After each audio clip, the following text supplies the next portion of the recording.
Welcome,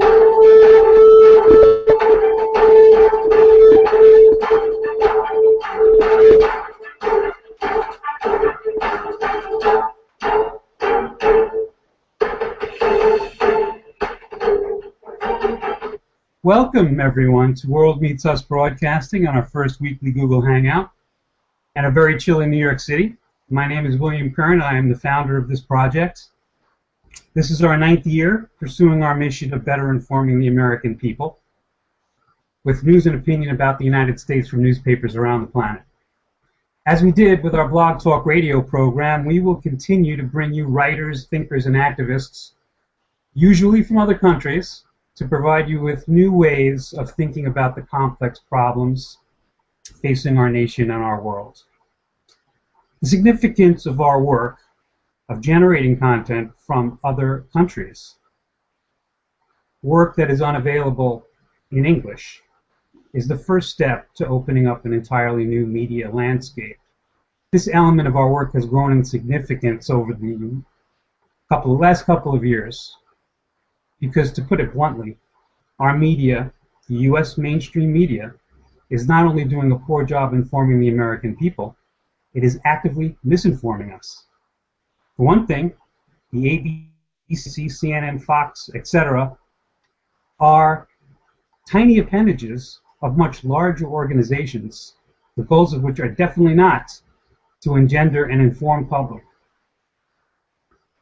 It is my conviction as a journalist that our nation needs news organizations it can trust, not to cater to any special interest, political or corporate. We have been doing this for the past 8 years, and we will continue to do so. Since this is our first video broadcast, I want to use the vehicle to pledge to you that we will never shy away from informing you of what we dig up in the global media. We don't care who likes it and who doesn't. We will not act based on whether someone unlikes or likes us on Facebook. Journalism is supposed to inform. It's not necessarily to titillate or cater to anyone's preconceived notions. It is meant to be medicinal, not necessarily cotton candy. Before we bring on our guests, I want to tell you that we are a nonprofit. We are comprised of a team of people situated around the world, working every day to provide you with news and opinion about our nation from outside the mainstream media paradigm. That means we need your support. We are a 501c3 organization, and that means you can conduct your donation to our mission on your taxes. If you believe that America needs bold, independent media organizations that will tell you what you need to hear, even when you don't want to hear it, please donate what you can on our homepage, www.worldmeets.us. Now, we are very honored and lucky to have with us Dr. Regula Staempfli. She has a doctorate in political science from the University of Bern, and she studied history and philosophy there as well. She is a Swiss political commentator on current affairs, and she is the author of several textbooks and articles dealing with issues like democratic theory, European political decision-making, women's history, political communications, and political philosophy. Some of her books include The Emancipation of Women and the Swiss Military, 1914 to 1945, From Silent Citizens to Voters, The ABC of Swiss Politics, Army, State, and Gender, Switzerland in International Comparison, The Power of the Right Barber, about pictures, media, and women, Women Without a Mask, about women and their professions, Outside Prada, Empty Inside, a philosophical kaleidoscope, Measuring the Woman, From Botox, Hormones, and Other Madness, and she has an English language TED presentation entitled Why Winnie the Pooh is Totally Right and Google is Wrong. Now, we have also translated a number of her columns from German, one of which we are going to discuss in just a few minutes.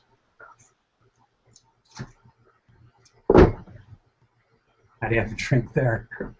Welcome to the program, Dr. Staempfli. It is a great honor to have you on today. Welcome. I mean, hello, William. I have known about you for quite a while. We translated, I think, 3 columns from you in the past. I had to ask this question first. It's sort of like an opening, introductory question, because I want Americans to know something about you before we start talking. So, for somebody who hasn't heard of you before, what should people know about you, Dr. Regula Staempfli? And please leave the doctor out from now on. We have an interesting Swiss program, talking program, like you and I do now. Mm-hmm. And my journalistic question there is always, who are you? So I'm going to answer you, who am I? Okay. As a philosopher, I would definitely answer, I am many. So among one, I am a political thinker and commentator. I'm also an expert to the European Commission.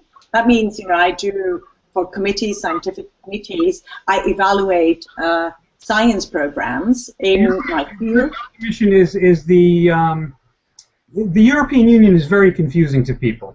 So I can explain that easily, just in two words. We have Brussels and the executive. So let's say, like the Obama administration is called the Commission, the European Commission. That's our government. Okay. And then you have a European Parliament, that would be the Congress. And then you have the European Council, which is the meeting of all member states' governors, of all executives. But important for all membership countries, like Germany, France, is the European Commission and the European Council. So the head of states and Brussels with Jean-Claude Juncker, who is now the new president of the European Part of the executive. Part of the executive, yeah. So coming back to the question, who am I? So I was born in Switzerland and I went to school there, did my studies actually also in Germany and partly in the States. But I did graduate from the University of Bern, you have that correctly. But I work as a European, freelance, or what I like better, self-employed. I mean, I have a small company with 5 people working. A company dealing with expertise, with you want to say what it's PR, called? counseling, and so on. You want to say what it's called and what it is, or? For the American public, it's a bit difficult. It's called Denkstelle, thinking. It's like a think tank, but I don't like the word think tank in English. But Denkstelle, I really like. It's like Tankstelle, where you fill up your car. So, in short, I am a columnist, a teacher, and an author of various books dealing with a lot of issues, but mainly also with gender. Although there I would like to add something for the public. The interesting thing is when I say human, I think automatically woman.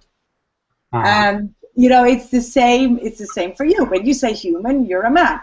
But there we are already in the middle of the discussion, the norm at first sight or first thought male, and the women are very often the other. So that's why I'm saying when people ask me why, so many publications about women, for example, or gender or equality, I say it just sounds that way. Actually, they're general human issues. Like the measurement of women, I would have wanted to call it the measurement of men.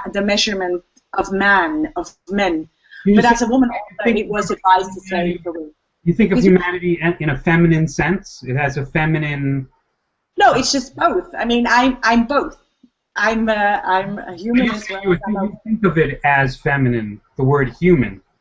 You think of it as human. Yeah, Did you say that? No, you did. I think it's more complicated like that. It's you know, I don't like the categories. It's just, for me, humans are humans, and in the public space we're all equal. This, you know, not regarding age, biology, class, gender, race, anything. I don't want to impose. I'm not trying to impose on you. We're in the middle of the discussion. I didn't want. You know, I did. I just wanted. We can move on to. We don't have to stop there. I just was curious about that idea that you, when you think of humanity, it's sort of a feminine humanity. No, it's no, you don't. Yeah, it's feminine and masculine, but it's automatically feminine and masculine. That's what I'm saying, because most people, even in the language, perceive the norm when they think, yeah, it's like all men are created equal. You know, in this men, I mean, you've had that discussion. There are, you know, when do men include women, and when don't they? So the linguistic turn, the paradigm is as important as, you know, other questions. All right. But well, all of this in the context of, you know, understanding who you are. Yes. I'm just trying to understand a little bit of who you are. Yeah. And I know that you do. You've been very concerned with women's issues and and the history of women in the workplace and things like that. And we'll get to that in a few minutes. Yeah. I wanted to talk to you about one other thing, because you do think about these things so much, and that, you know, women have a kind of a hard time breaking into the media, the upper echelons of the media. And I found out researching, you know, this interview that it's actually harder, it seems, in Switzerland than it is here. So, I mean, how do you account for your success, if you could explain that to other people? Yes, of course, you know, Switzerland has only introduced the women's suffrage in 1971, you know. Yeah. That's when, you know, people were born here. And, but in other areas, we had, you know, from the beginning, great public schools and education for boys and girls. So that always makes it easier for all so-called minorities, you know, to climb up the ladder. And I had a very inspiring background in my family, great teachers, and that really gave me the power of going for a job which was certainly in Switzerland a very male-oriented, you know, media and politics. You feel intimidated or anything because your family, a very supportive family. Yeah, as I always say, you should meet my mom, you know, then you would know why I did carry like I did. She's a very lively, funny, witty, wonderful person, and she raised not just her own 3 kids, but a lot of kids, you know, of our rather poor area, and inspired all of us, you know, to go ahead and do well in life. You know, she wasn't the tiger mom like you hear, you know, from Chinese background. But She lives nearby. You see her? Not where I live now, since I move around a lot. You know, I work in Paris, Amsterdam, Brussels, and Zurich and Munich. And mind you, this sounds far away, but you know, it's very close. It's as if for you, New Jersey or Washington, you know, it's not that far away, or New York together. So since I work in these various cities, and I actually am living in Munich now, and my mom is still in Bern. So, but just to come to the career, I think it's very important if you grow up in an environment that is funny, lively, has actually a community, you know, is not so individualized or doesn't have this suburbia context of middle class. You know, I come from very working class background, so I think it was and still is very inspiring, the kind of community that I grew up, and I do think that is different from very American counterparts of my generation, you know, who are now between 40 and 50, probably had a different upbringing. Well, I mean, for somebody who doesn't have that luck or that capacity in as they're growing up. I mean, what would you say to those young women who might want to kind of break in? What kind of characteristics do they need in order to break through and succeed? Yeah, I think it helps not playing too much with Barbie dolls. It does help not playing too much with Barbie dolls. Okay. Playing with toy soldiers and guns. Is that the? No. See. What do you have in mind? Equality does not mean becoming male. It actually means emancipation. It means growing as a human being. So coming back to the girls, it does help to define yourself as a kid rather than a girl, or even as a boy. It really helps you developing, playing various games, having a fantasy world. The gender roles should be not as enforced as they seem. It's actually not just the gender roles. It's the sexualization of humans, and especially of kids at a very early stage in the States. Right. That happens in the States. For example, in Europe, we never had this pageant mania until the 1990s, or even till 2000. The Miss Universe or Miss blah blah blah or Miss California or whatever. That culture did not exist in Europe until very recently. And you can see the difference.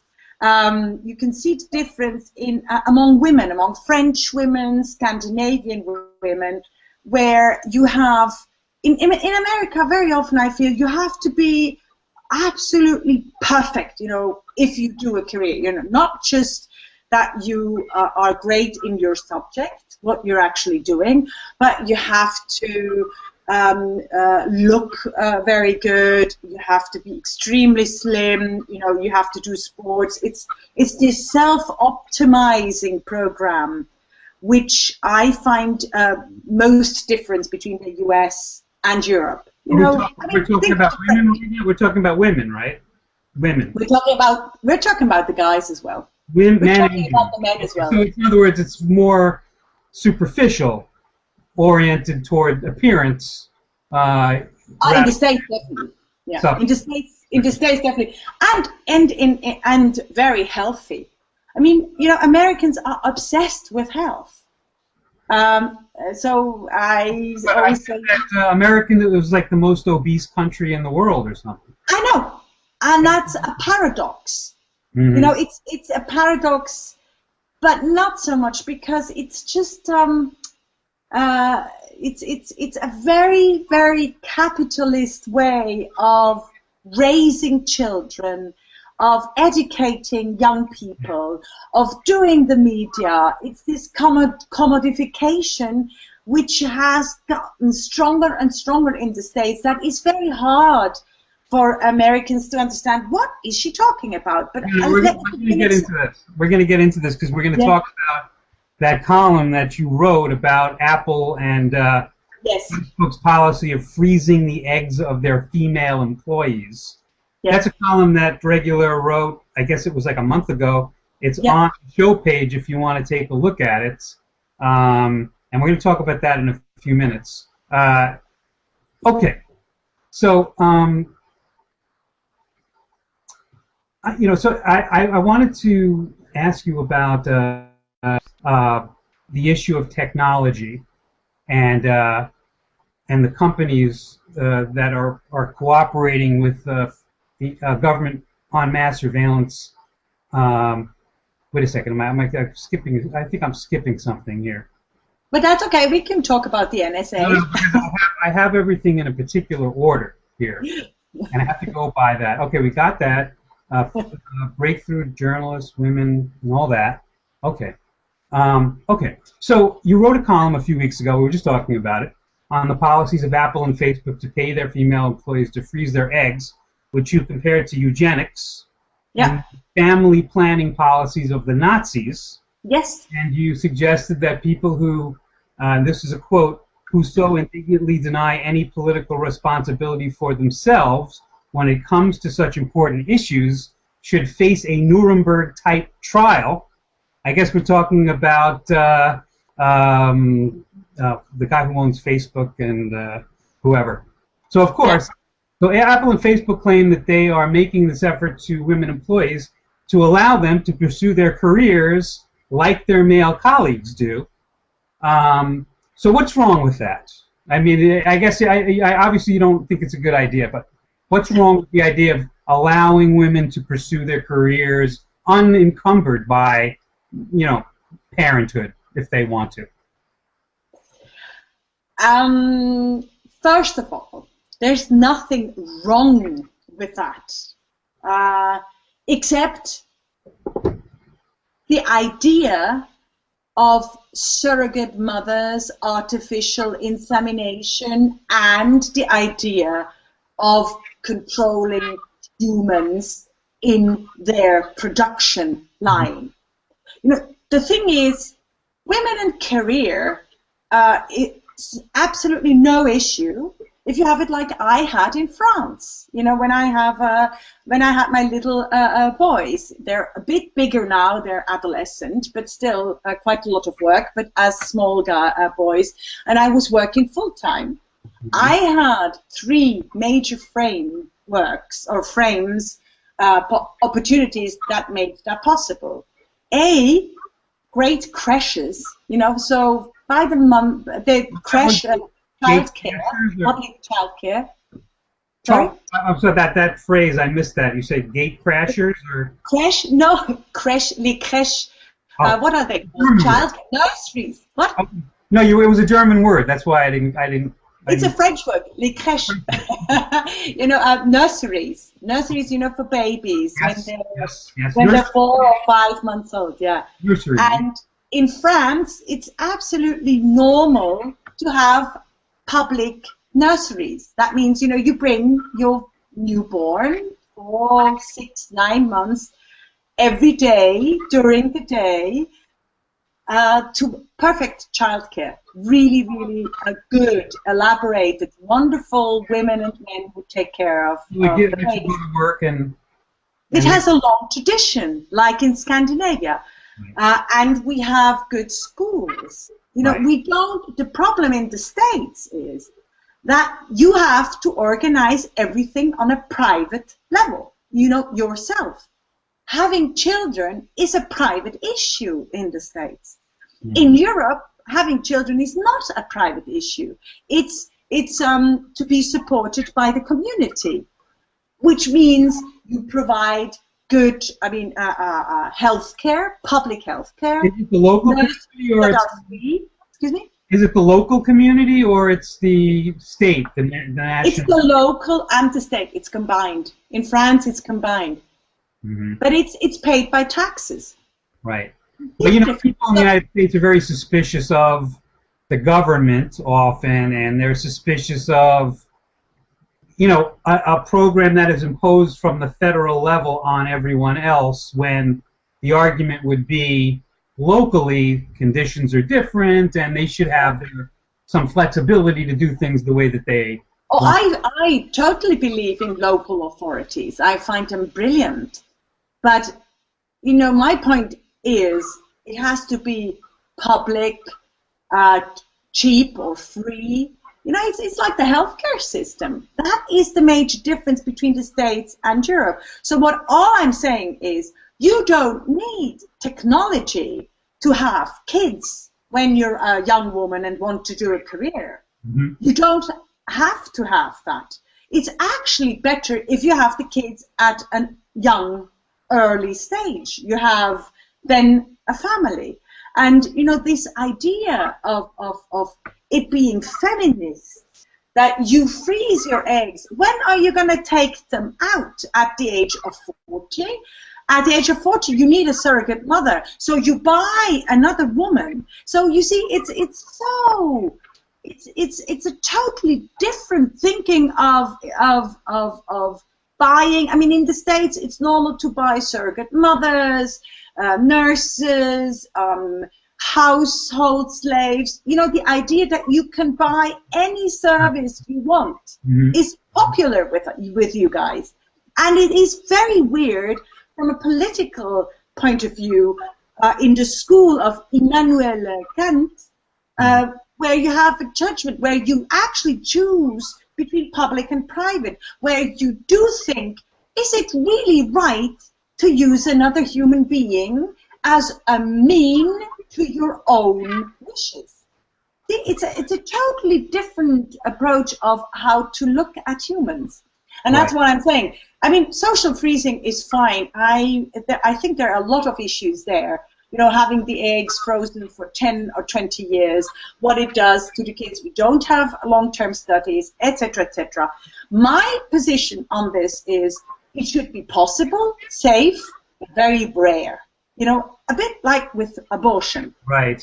It's a totally different way of thinking about people. You think they should make it in a easier capitalist environment?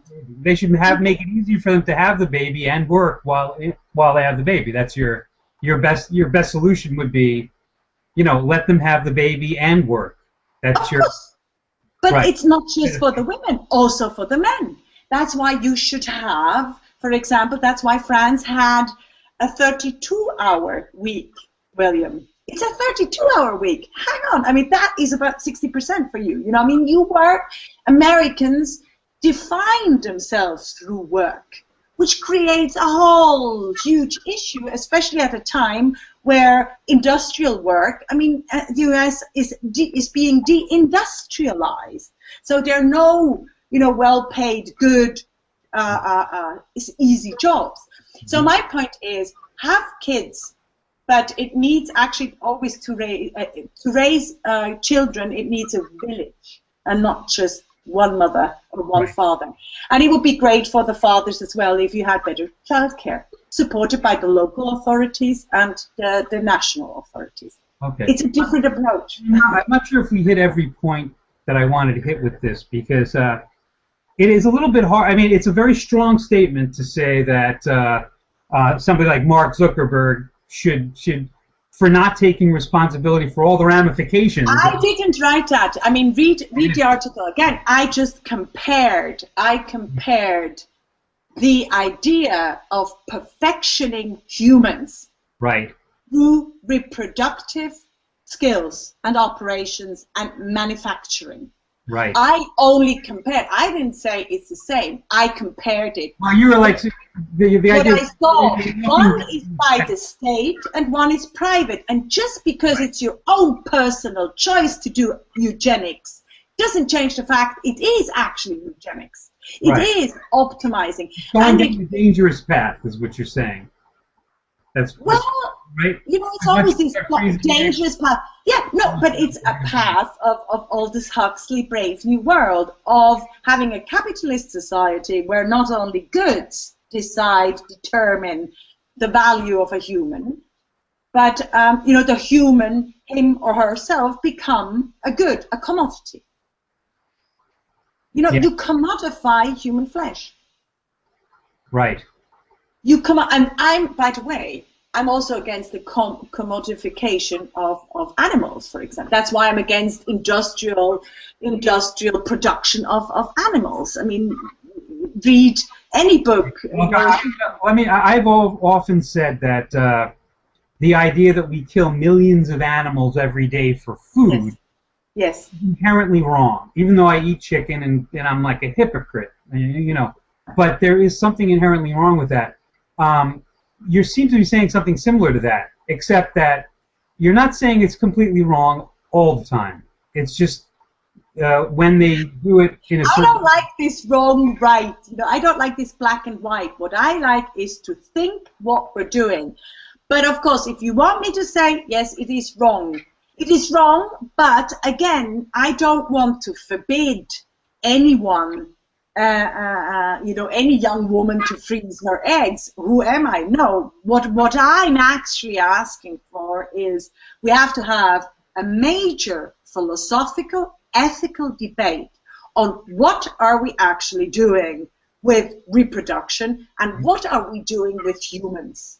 Organ transfer, Or what are we doing? You know, why are I know a lot of feminist friends of mine who are absolutely have no problems buying an Indian woman as a surrogate mother. Right. And you know, apart from all the psychological impacts that we now know, 9 months carrying and what the pregnancy does, and the communication with the kid and the mom, whatever, all this put aside, the medical facts, the idea that you legitimize as a feminist to buy another woman for services, and not to distinguish between the service as a cashier, or a surrogate mother, I find disappalling. And a lot of philosophers do it. A lot of ethic.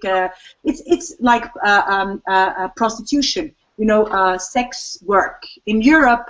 Yeah, but we kind of all do prostitute ourselves, don't we? See, not all. I do want to make distinguish. That's right. Not all the time. Because if you say we're doing it all the time, then you can go out and easily buy yourself a child. We sell ourselves, our services, whatever it is we have for. Maybe you do. I don't. If you sell services that do not touch your intimate core of human being, you know, there are differences. Flesh is flesh, but there is a difference between dog flesh, human flesh, and pork. I've always been in defense of prostitutes and prostitution because I'm like, well, you're judgmental because this person is doing this, but actually you're also doing a similar kind of thing, aren't you? You're a post-modernist, anything goes kind of guy. No, I'm not. I just don't think people should. You know, women are in these situations, and sometimes this is something they do, and I think people are a little judgmental about it. That's what is wrong with being judgmental when something is right and something is wrong? I think. See, there we're in the political culture discussion. I think that is a problem of modern times, because most people say, hang on, it's their freedom. You know, that is an ideology on its own. With that, you can apologize vampirism or whatever. You know, I come from a European school and Hannah Arendt thinking of there is no, you know, postmodern, anything goes. It doesn't matter whether you're at the cashier or you sell your services to a man or whatever. There are differences. Tactic on my part. What? Probably just a clever debating tactic on my part. But, you know, it does annoy me sometimes when people are judging people in certain situations and they're doing just what they feel like they need to do. I'm actually not judging anyone. What I judge is what does it do to the human image and to the idea of reproduction. Even the word reproduction is yes. industrial. And all I'm saying is open your eyes. You know, open your eyes, people. It's fine what you do, but when you do it, you have to know what political and philosophical consequences or concepts lie behind that. I think so. I think if people have to consider the ramifications. We had, I think, 3 or 4 translations about this issue. It really strike a nerve around the world, you know, crazy as that may be. You know, it's funny. I want to move on to the next thing, but, you know, I thought you were going to be upset or against the pressure that a young woman might feel to have her eggs frozen because of this policy, right? Yes. This policy, they're going to pay for you to do it. Maybe some of your colleagues are doing it, and maybe you don't want to do it, but there's going to be some pressure on you, right? You're absolutely right. Yeah, of course. There are other people. Yeah, you're absolutely right. Of course, I'm against that because of that as well. But I'm going further. I'm taking it a step further. And what I've noticed with this article, because this was published in all the German communities, you know, that is in Germany, in Switzerland, and Austria, you cannot imagine how interesting, forceful the debate has become thanks to this article. So I must have hit a nerve. Not just, I mean, most journalists said, well, this is, the pressure, the employer is going to pressure its employees much more, and blah, blah, blah. But what I actually took up on that issue, social freezing, which is a paradigm in itself, a paradox in itself, the word social and freezing. Social is warm, freezing is cold. Anyway, when I hit a nerve in the ethical debate and the feminist debate, because as I realized in the last 10 years, a lot of things have been sold as feminist that are actually just capitalist. It is basically, I mean, what Nietzsche said and Marx said, it's basically about becoming a commodity, a goods to be bought, traded, measured, whatever. I wanted to get into this capitalism thing at some point. Maybe not now. Maybe we should do it later when we get to the T-tip. It's commodification, but commodification, what I mean with becoming a commodity. There are certain things that shouldn't be bought and sold, basically. There are certain things that are should be beyond that. I get that, and I think I agree with that. Yeah. But let's move on, because I want to touch on some other issues that are extremely serious. Especially, I want to get to the mass surveillance. I think that's what I was going to ask you about. In 2012, let's start with that. It's like a soft way of getting into this whole surveillance issue. Yeah. So you delivered a TED presentation, which you can read, you could watch, on our show page, or you could look up Regula Staempfli on YouTube, entitled, now the actual true title, the correct title, is Winnie the Pooh is totally right and Google wrong. Right. It says why Winnie the Pooh is wrong and Google is right. That is incorrect. But in any event, that's what you would have to look for. It was kind of like about how the search engines, the search queries, what is out there gathered together is what is defining reality and not reality, right?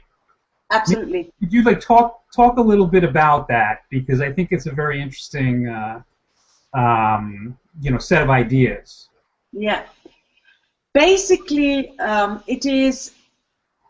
I start with Winnie the Pooh and the quotation about the thingishness. When Winnie the Pooh has something thingish inside him, when it comes out in the open, it sounds totally different. With the thingishness, I meant the fantasy, the imagination, which is truly unique in humans, which should be very colorful, very with broad variations. Now, so we have Winnie the Pooh as a paradigm. Then Winnie the Pooh to Google. And what Google does, it's like the Googleization of the world, or the algorithmization of the world, is you reduce the sensual world, the real touching world, the tangible world, you reduce it to a code. And in the process of coding, you reduce the world to a code or a fixed image. And that has a lot of consequences on our daily lives. We live it now. It totally, if media change, the world changes all the time. And only one more point, what I'm saying is that if you put everything in numbers, very soon, and that's taken from Nietzsche, the thinking from Friedrich Nietzsche, a bit, you walk really into science fiction films where you do not have freedom anymore, but you're predefined by codes.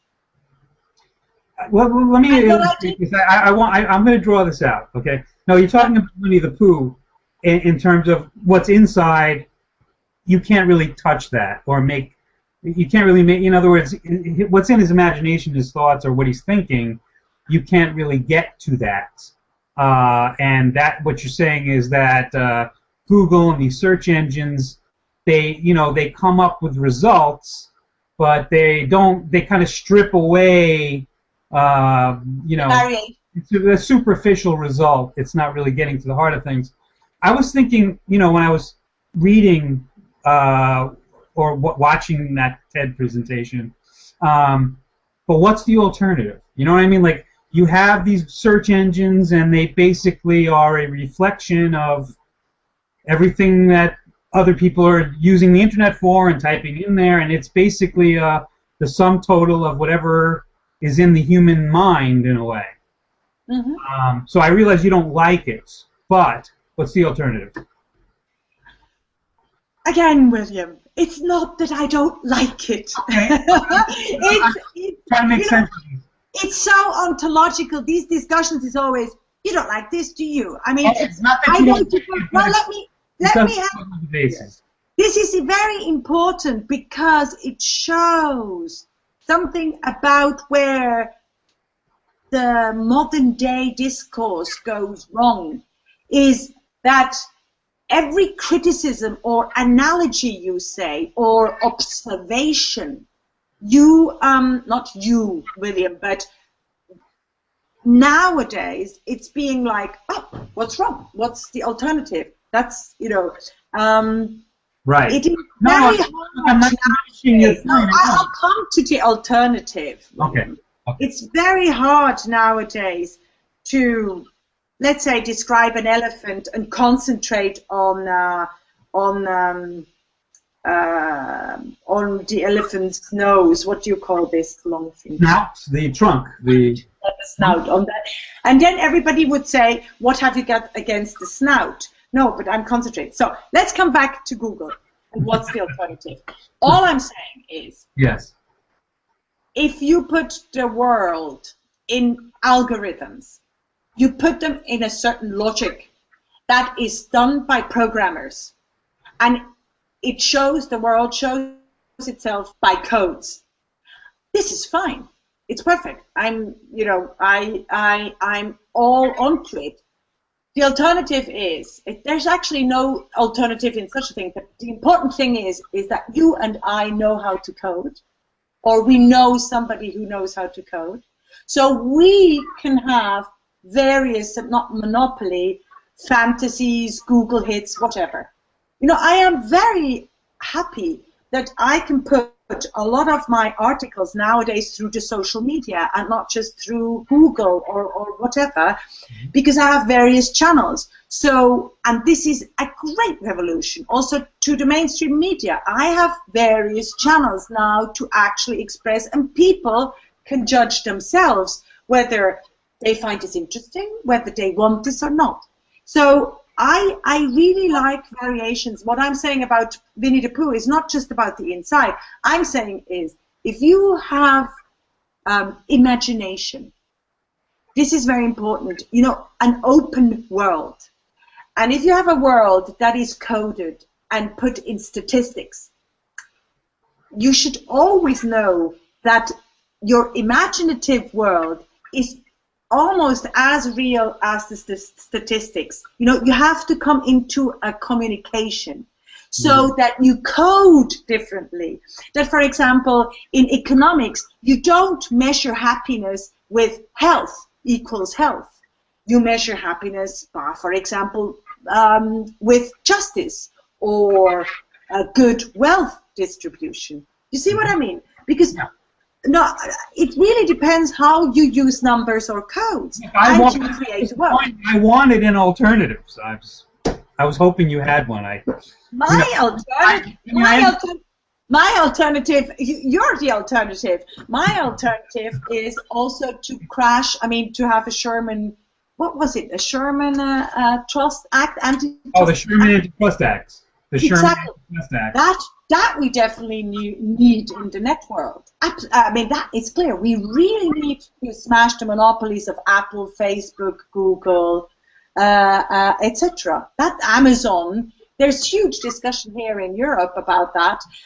So I think we're a bit like the beginning of the 20th or in the middle of the 19th century with a new revolution going on and learning by it. Okay, but getting back to this whole Winnie the Pooh thing in Google, you were saying that Google incarnates capitalism. Yeah. There's no hierarchy of valid information, only mass products. So if something gets a lot of clicks, it must be good. Yes. And if it doesn't, I guess it's not good. Yes. And which is when I started this program, I got off to kind of a shaky start. I'm like a little confused with all the little things I could do on the screen and whatever. But the fact that we shouldn't act based on likes and page views. We should act based on, from a journalistic standpoint, we should act on what does the public need to know. How can the public be better informed? Investigation. And if they don't like it, I say we still should do it. Yeah. I don't care if they don't like it. Absolutely. That's what democracy is about. Democracy is not just about majority rule. It isn't. Even in the States, the founding fathers were not just about majority. They were about the welfare of the people. And protecting the minority. By the people. Yeah. That is very important. So, and there you see, and as my mom always said, I used to hate her for this, but when I was a teenager and wanted to buy expensive jeans, Diesel or whatever, or Calvin Klein, and we didn't have the money, and of course my answer was, and she said no, I said, nah, everybody wears them. Right. Then my mom's answer was always, she said, girl, just because everybody screams Heil, like in Nazi Germany, Heil. Heil. It doesn't make, just because everybody does it, it doesn't make the Heil better. Right, right. And I think that was a very good approach. I mean, of course I hated her, and I think, talking about jeans and Heil is not very nice, but she got the point in me that, just because everybody says so, or just because, it's always been that way, it doesn't make it right. No, my parents were just like that. Same. See, that's why we're here. They said the same thing to me. Yes. Let's get into this whole thing with mass surveillance, because I know it's very big in Europe, and I am personally, outraged, radicalized by it. I don't know. Yeah. But in the course of 2013, the issue of NSA mass surveillance exploded on the world, and in the United States, the debate, it was and still kind of is about whether Americans could or should be spied upon under the Fourth Amendment of the Constitution. Yes. But the question of whether people in other countries should be surveilled constantly hardly ever comes up. So what would you say to the American people writ large about NSA spying on innocent people in Europe and around the world? What would you say about it? The idea that the government can spy on its own citizen is absolutely absurd in Germany due to the history of Germany, for example. It's a no-go. And the European Court even has decided over and over again, even, to prevent crimes, you have to be extremely careful. And you have to go through all institutions to plug into phones, hacking computers, monitor people. So, I mean, why would the American public accept mass surveillance of themselves? The argument is always, if you don't have anything to hide, it doesn't matter. That's not important. I want to hide myself. I have a freedom from government, even if I'm totally boring and have nothing to hide. But I still have a right. Well, look, what they say is they do it to protect us from terrorist attacks. Yeah, and at least by in the using United terrorism on us. Exactly. I completely agree. But, they will never say that it's being used for anything. We now know it's being used for a wide variety of reasons. And a large number of government agencies are practicing mass surveillance, and it's not just for terrorism, and it's not just a handful of people. Angela Merkel's phone was, hacked. I mean, you know what I don't understand about that is, I can understand why Merkel's phone was tapped. What about the millions of Germans? I understand why a head of state is being surveilled. That kind of makes sense to me. But surveilling millions of Germans? German people? They're all possible dangerous, revolutionaries and working against the international trade agreement. And no, it's very disturbing. I mean, now we're laughing, but I found it I still find it unforgivable that Barack Obama has not invited Edward Snowden home and actually put him on a table with other, agents. That Edward Snowden is the only Democrat left in this world. Sometimes I feel, that he really is a Democrat in the best sense. There are liberties that should not be touched by the government under no, law, and it hasn't been. And it's incredible the getting used to use illegal measures by the American government against its own people and against us. I mean, I'm not sure with all my articles. A colleague of mine in Germany, a writer, Ilya Troyanov, who has written the manifesto against the mass surveillance by the US, was not allowed to travel to the US anymore. Really? A simple writer. Yeah. And that's what mass surveillance does. They prevented him from getting into the country anymore. And he couldn't go to what was it, California, and teach a semester there, the journalist. And that is not just appalling; it's illegal. It's stepping over by the government.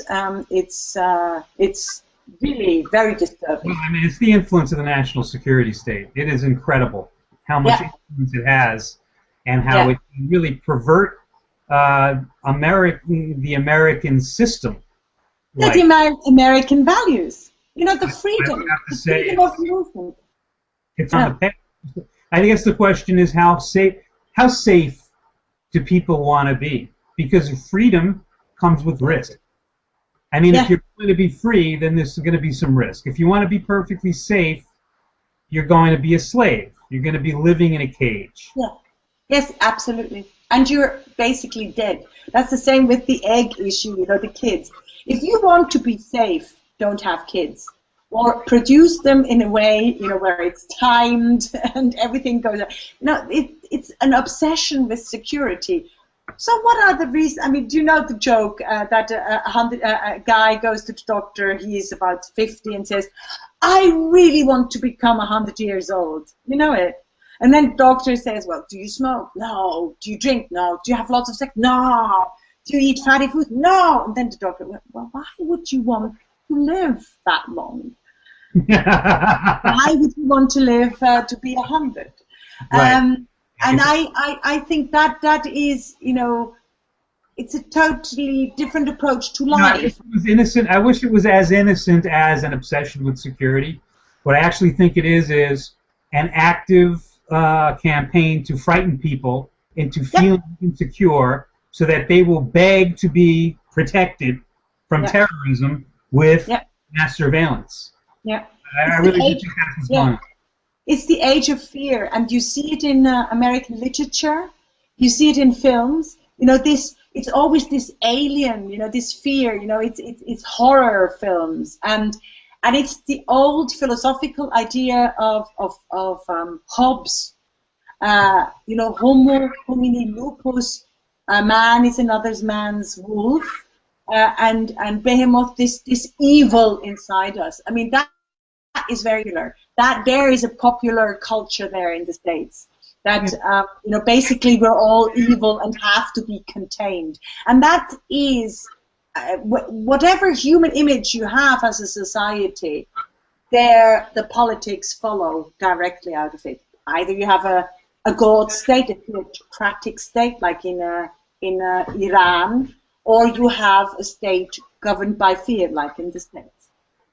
Well, again, I think it's special interests. They have interests, and they have influence, and they own lawmakers, and they're creating an atmosphere. I really do think that's what's the atmosphere is important. Yeah, and it's not just able to poke a hole in paradigm that's been created, and they are very angry at him.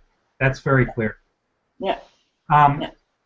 Ray, can you stay for like 10 more minutes? Would you mind staying for 10 more minutes? No, it's fine. I hope we're not too boring.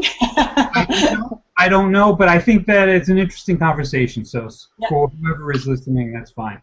So I just want to get to the TTIP, because the Transatlantic Trade and Investment Partnership is a huge issue in Europe, and I have myself been up in arms over all of these trade agreements that just basically they're written by a small number of, again, special interests with connections. They're writing these documents. Nobody knows what's in them. But just innocently, let me ask, what's wrong with TTIP? Everything. Whatever. Wrong is the very good term. Look, what I'm sorry about that wrong right thing again.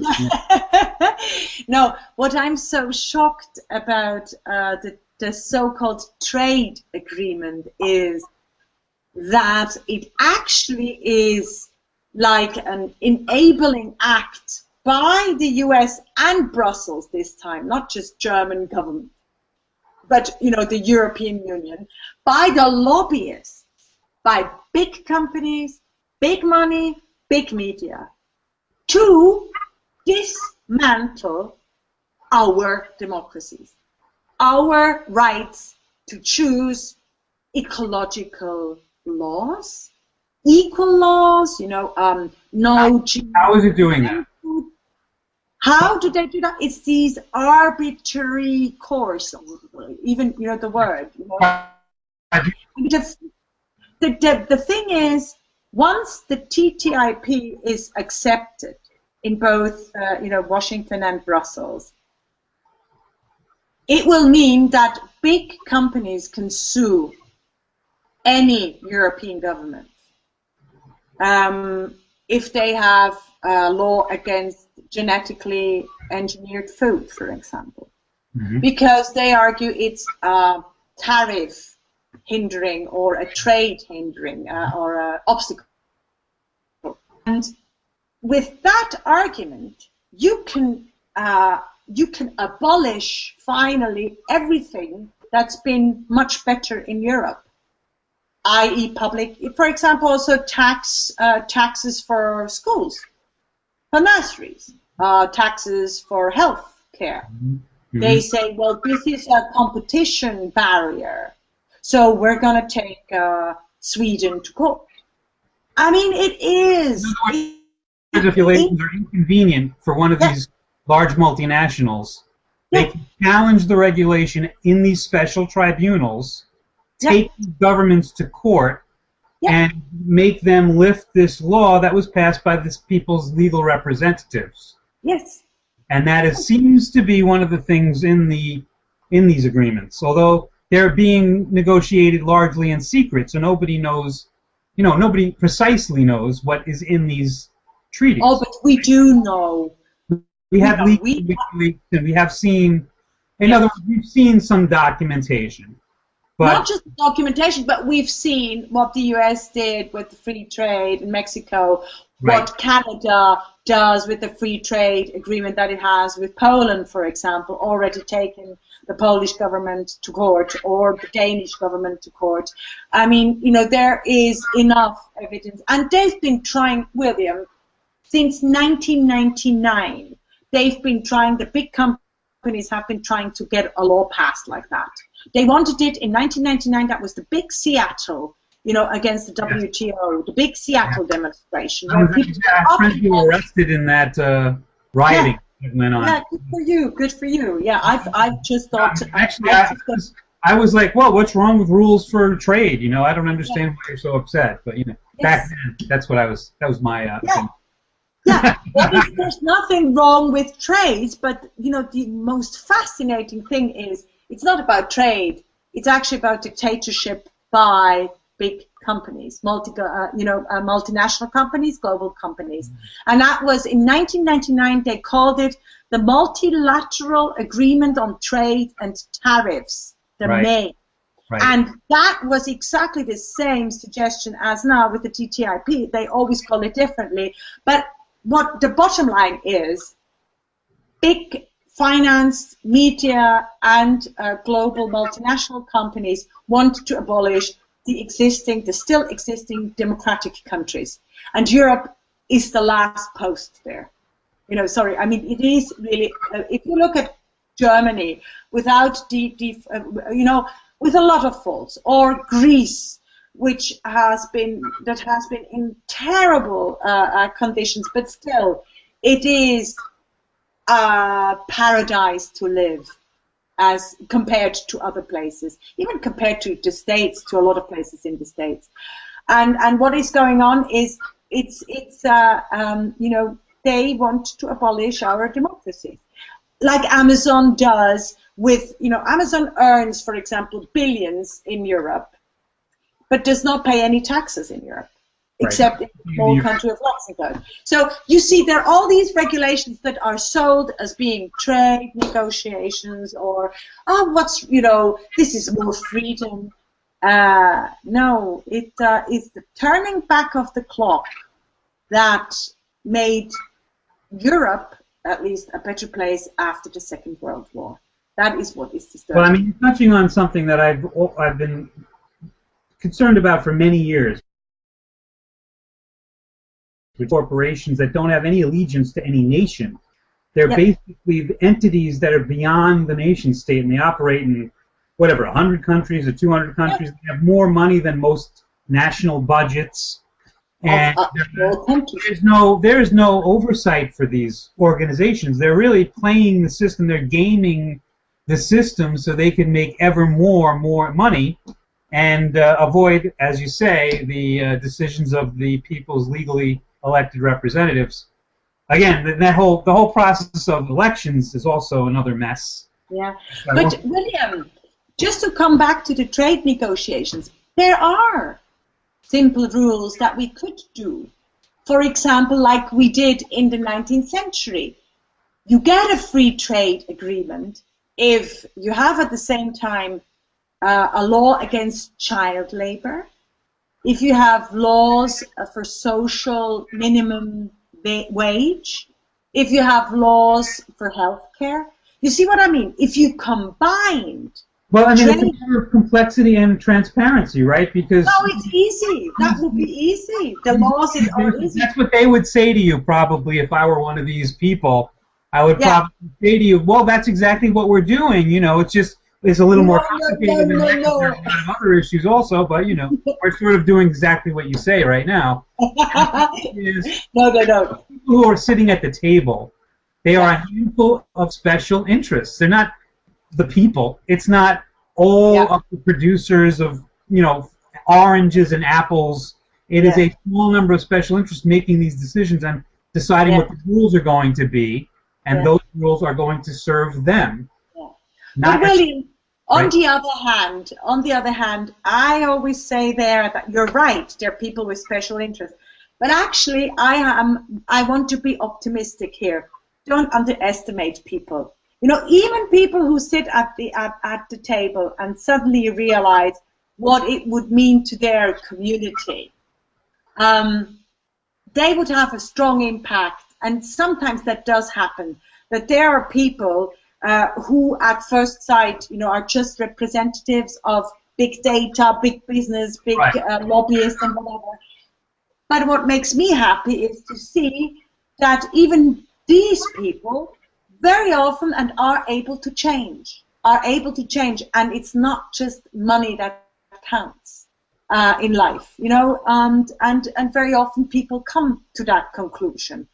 And I think we should have trade negotiations or democratic discussions that reinforce the good in the people and not the greed or, you know, the need to. I want to be optimistic, I really do, but I just feel like at the moment it seems like a tremendous crisis of representative government and Yes. a crisis of the republic. It's very deep. It's not just what we've been talking about. It's also the fact that people are not involved. They don't get involved. There's no civil society. People come home, they're tired, they watch a football game, they have a beer, they go to sleep, they don't join the PTA, whatever people used to do. Hardly any votes. I think that about 30% of the voting population went to the polls this last election. Yeah, I know. So I mean, we have a problem that is monumental because we have the bread and circuses. People are preoccupied. They're not participating. We have a political system that's co-opted. Again, I'm sorry to repeat myself, but a handful of special interests, mostly attached to the national security state. And I don't see how do we get out of this situation? You know, that's the conundrum. Enable the people to think for themselves, and we have movements. I mean, we are going to prevent the TTIP from coming true. You know, we did it in 1999. I mean, this time it's but big they time. keep coming back, right? That was 1999. Here they are again. But at least we had 10 years or 14 years without it. All right, before I let you go today, I have to touch on Ukraine and Russia because this is something. It is astonishing to me. You know that because of what we do, we translate Russian, we translate Polish, we translate German. We know the Russian narrative. If you read WorldmeetsUS, you will understand the Russian narrative. Yes. If you look in the American media, there's no conception of explaining the Russian point of view on this, which has a lot of reasonable elements. I'm not saying that is perfect or anything. Now, when I was growing up, I guess in the when was it? After the fall of the Berlin Wall, I guess people would talk about a united Europe from Lisbon to Vladivostok. Yeah. And we don't hear that anymore. Now, last week we had the 25th anniversary of the fall of the Berlin Wall. There was a lot of talk about a new Cold War. Gorbachev was in Berlin. Putin gave a speech a few weeks ago at the Valdai Discussion Club, which we have posted dozens of times on the site in articles and things. We have the United States and a lot of Europe. They've aligned against Russia now over the Ukraine and the annexation of Crimea. What do you think about this? Is it really a new Cold War or what? What are we dealing with here? It's also all about politics and power. It's a war on energy. It's a war on energy. And you see, what was interesting is that the German public actually wrote in thousands and thousands of people wrote into the mainstream media complaining that they didn't get a neutral or objective enough picture on the Ukraine. Because the German public was also informed, Putin was always an autocrat and a dictator. I was one of the first, you saw what he did with Pussy Riot, with his opponents. I mean, there is no question about Putin being the new Tsar, or being a Democrat. No way. But what the Ukraine is about, it's forget all the rhetoric. It's about energy. It's about the question of gas. It's about the independence of Europe from Russia and the dependence of Europe to the United States. The United States want to sell their, destroyed environment through fracking and gas and energy. They want to be able to export that to Europe. They want, the U.S. government and the big to live without Russian gas. Yes, they want Europe to live without Russian gas. Why?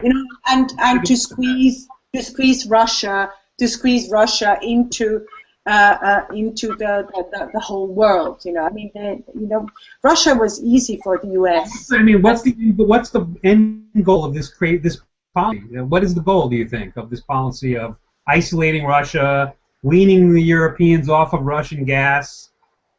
What's the goal? The goal is to have the market in Russia to the American interests and not to a nationalist autocrat. Because this is what I was. Tell me what you think. This is what I think.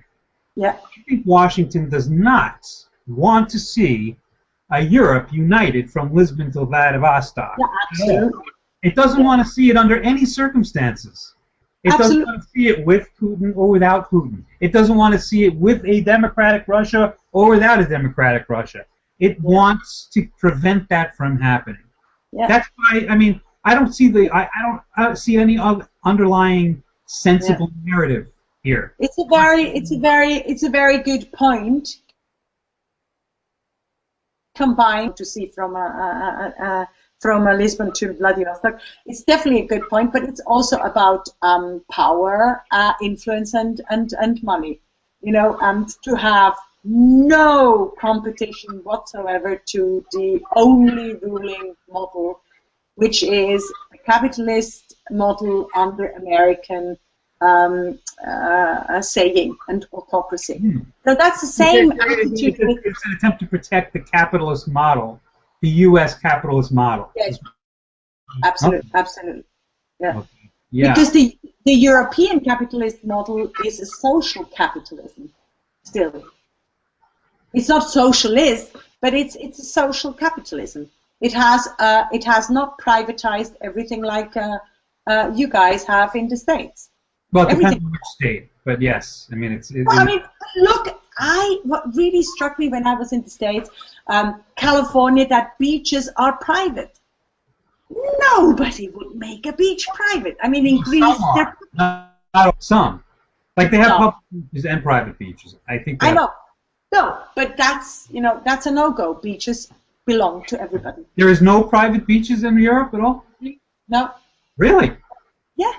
I did not know that. So that's why the rich guys, you always have to have an access, to the beach. That's why, some people are really, the rich guys are really annoyed when you have a nice villa at the beach. And I think that is very, very important right. It's like free access to water.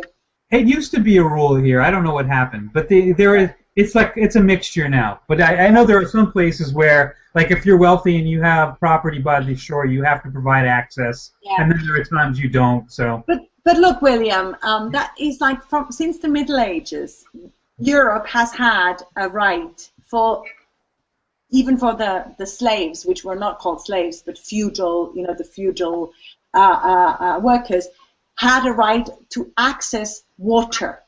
Right. Every citizen has a right to access water.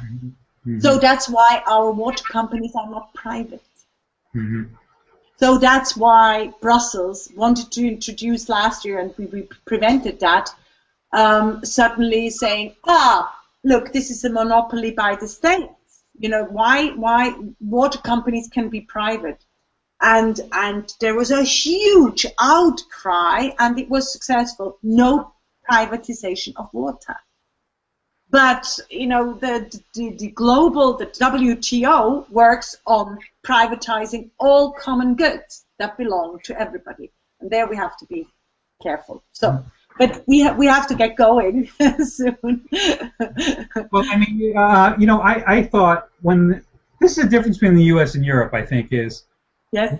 The Cold War, it sort of made us arch capitalists in a way that we may not have been if it wasn't for communism even though there never has been any communism on the earth. Let me just put it that way because it's impossible. It's basically, I mean, immediately Russia became some kind of a crazy monarchical. Yes, the dictatorship of the proletariat. Yeah, absolutely. We literally cannot arrange communism. It's impossible. Yes. We became sort of, we were the capitalist country, protecting capitalism against the communists, and sort of radicalized us. And I sort of thought after the fall of the wall, we could have an intelligent conversation about what is the proper. But we never did. It never happened. And now it's sort of like a civil war over the issue in the United States. And this is what's been going on here.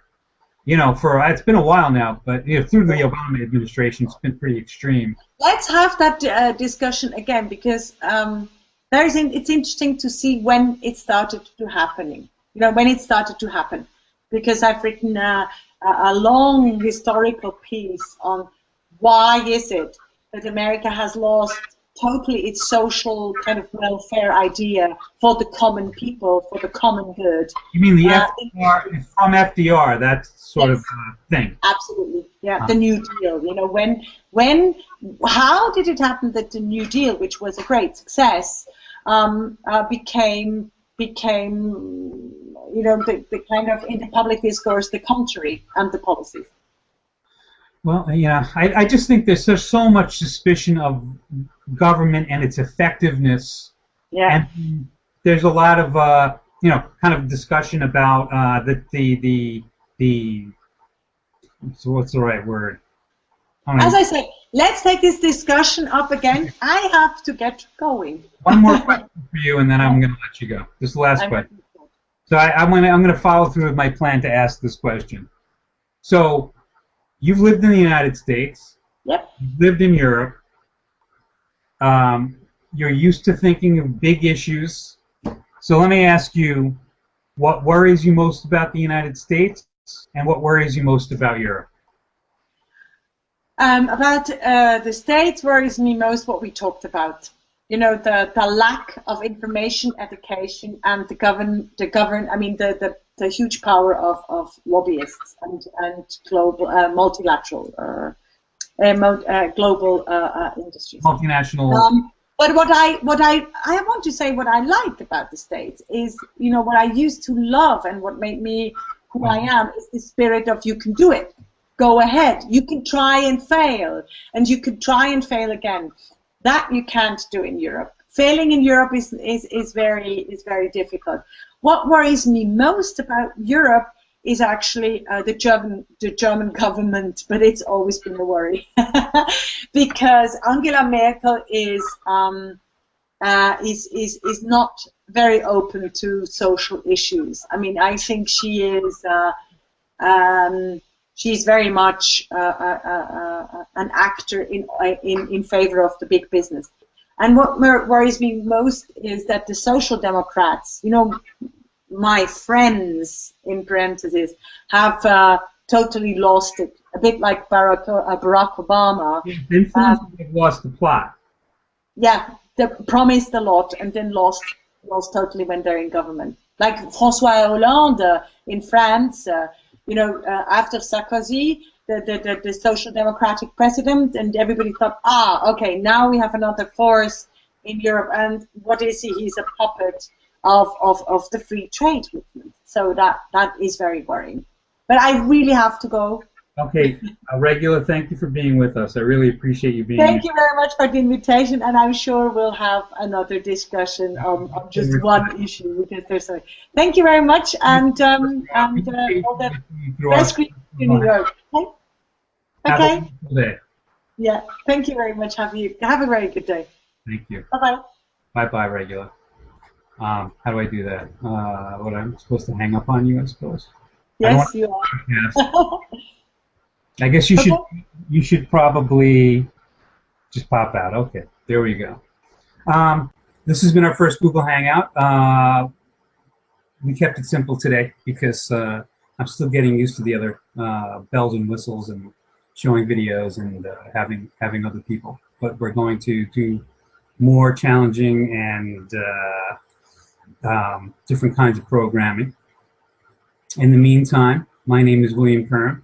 I'm the managing editor and founder of WorldmeetsUS. Thank you for being with us, and I look forward to speaking to you again next week. Bye-bye.